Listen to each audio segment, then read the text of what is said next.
முருக பக்தர்கள் அனைவருக்கும் வணக்கம். இந்த வீடியோ பதிவு உங்களுக்கு பிடிச்சதுன்னா கண்டிப்பாக லைக் பண்ணுங்கள்.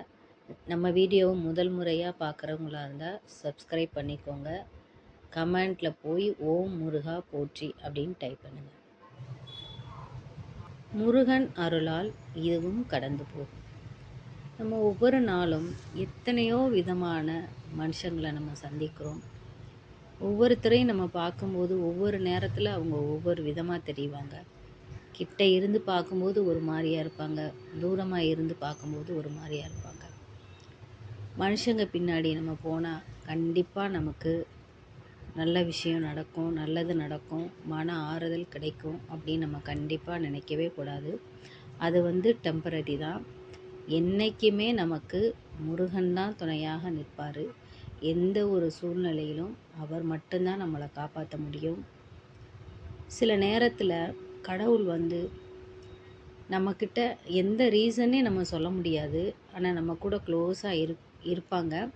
ஆனால் நம்மளை விட்டு காரணமே இல்லாமல் பிரிஞ்சு போயிருப்பாங்க. ஆனால் நம்ம அதை நினச்சி ரொம்ப வேதனைப்பட்டிருப்போம், கஷ்டப்பட்டிருப்போம். ஏன் எதுக்குன்னே நமக்கு தெரியாது. ஆனால் முருகனுக்கு தெரியும் ஏன் அவங்கள நம்மக்கிட்டேருந்து பிரித்தாரு அப்படின்னு. நடந்ததையே எண்ணி வருத்தப்படுறதுனால இப்படி நடந்துருச்சே, இப்படி நடந்துருச்சே, எனக்கு மட்டும் ஏன் இப்படி நடந்துச்சு, நான் அவங்கள நம்ப தானே செஞ்சேன், அவங்க என்னை இப்படி பண்ணிட்டாங்களே, நான் உண்மையாக தானே இருந்தேன், என்னை இப்படி பண்ணிட்டாங்களே அப்படின்னு நம்மளை போட்டு குழப்பிக்குவோம். நம்மளே வேதனைப்படுத்திகிட்ருப்போம். கண்டிப்பாக அந்த ஒரு சூழ்நிலை எல்லாரும் கடந்து தான் வந்திருப்பாங்க. கண்டிப்பாக அதை நினச்சி மனதை போட்டு நீங்கள் குழப்பிக்கொள்ளாதீங்க.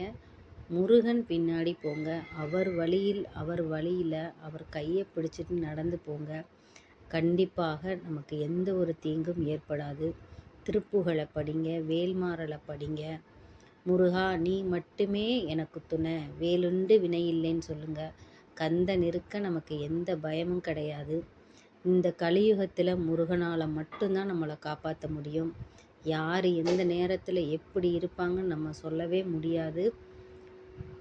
முருகனை மட்டும் நம்புங்க. முருகன் நமக்கு என்றைக்குமே வெற்றியைத்தான் தருவர். முருகன் அருளால் இதுவும் கடந்து போகும். எந்த ஒரு துன்பம் வந்தாலும் நமக்கு அது பனி போல் நம்ம விலகிவிடும். கடைசி நேரத்தில் ஒன்றுமே இல்லாமல் காற்றுல பறந்து போயிடும். ஆனால் முருகனோட பாதத்தில் நம்ம என்றைக்குமே சரணடைந்து முருகனே நீயே சரணாகதி என்று அவரை நம்ம பணிஞ்சு அவர் பாதத்தில் நம்ம அடிபணியணும். முருகன் யுகம் ஆரம்பித்து விட்டது. முருகன் கையை பிடித்து நடங்கள். ஓம் முருகா போற்றி.